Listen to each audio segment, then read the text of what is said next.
ஆடிய திருப்பாதம் அம்பலத்திலே நின்ற அண்ணாமலையாரை கைதொடு.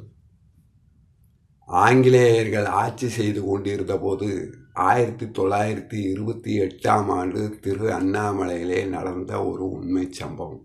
அப்போது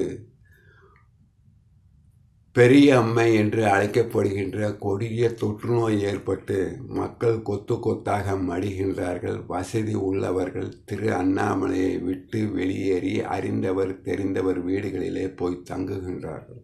அந்த கொடிய தொற்றுநோய் ஏற்பட்ட மக்களை நகரசபை சுகாதாரத்துறையினர் தனிமைப்படுத்துகின்றார்கள். அந்த கொடிய பெரியம்மை என்னும் தொற்றுநோய் நமது பார்க்கின்ற இடத்திலெல்லாம் பார்க்கின்ற பொருள்கள் அனைத்திலும் பரபிரமத்தை உணர்ந்த அம்பாளின் சொருவமாக விளங்குகின்ற நமது மகான் சேஷாத்ரி சாமிகளையும் விட்டு வைக்கவில்லை. அவருக்கும் கொடிய பெரியம்மை என்னும் நோய் ஏற்படுகின்றது. அவரை அழைத்த நகரசபை சுகாதாரத்துறையினர், நீங்கள் ஓர் இடத்திலே தங்கியிருக்க வேண்டும், எங்கேயும் செல்லக்கூடாது என்று கெடு விதிக்கின்றார்கள். அவர்களது கோரிக்கையை ஏற்க மறுத்த நமது மகான் சேஷாத்ரி சாமிகள் ஓர் இடத்திலே தங்காமல் திரு அண்ணாமலையிலே வலம் வந்து கொண்டிருக்கின்றார். இவரால் மக்கள் அனைவருக்கும் கொடிய பெரியம்மை என்னும் தொற்றுநோய் ஏற்படும் என்பதை உணர்ந்த திரு அண்ணாமலை நகரசபை சுகாதாரத்துறையினர் அவரை நியாயஸ்தலம் என்று அழைக்கப்படுகின்ற நீதிமன்றத்திலே நிறுத்தி வழக்கு தொடுக்கின்றார்கள். வழக்கை விசாரித்த ஆங்கிலேய நீதி அரசர் நமது மகானுக்கு 1 மாதம் சிறை தண்டனை விதிக்கின்றார். மகான் சிறையிலே அடைக்கப்படுகின்றார்.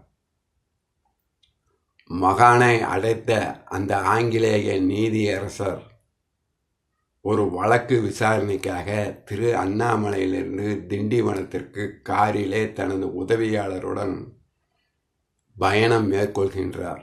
அவ்வாறு செல்லும்போது ஒரு சாலையிலே மரத்திலே நமது மகான் அமர்ந்திருப்பதை கண்டு திடுக்கிட்டு காரை மரத்தின் அடியிலே நிறுத்தி தனது உதவியாளரை அழைத்து, நீ விரைந்து திரு அண்ணாமலை சென்று கிளை சிறைச்சாலையிலே சேஷாத்ரி சாமிகள் இருக்கின்றாரா என்று பார்த்து வா என்று உதவியாளரை அனுப்புகின்றார். உதவியாளரும் விரைந்து திரு அண்ணாமலை சென்று கிளை சிறைச்சாலையிலே சென்று பார்த்தபோது நமது மகான் திரு அண்ணாமலையை நோக்கி அமர்ந்து நிஷ்டையிலே தவம் கூடியிருப்பதை அறிந்து விரட்சியுடன் மறுபடியும் நீதிபதியிடம் சென்று நடந்த விவரத்தை கூற, நீதிபதி அவர்கள் உடனடியாக திரு அண்ணாமலை திரும்பி கிளை சிறைச்சாலையிலே சென்று மகானை கண்டு வணங்கி நடந்த சம்பவத்திற்கு மன்னிப்பு கேட்டு உடனடியாக மகானை விடுதலை செய்கின்றார். எல்லாவற்றையும் அறிந்த நமது மகான் சேஷாத்ரி சாமிகள் ஏதும் அறியாதவராக கிளை சிறைச்சாலையிலிருந்து வெளியேறுகின்றார். ஓம் நமச்சிவாய். ஆடிய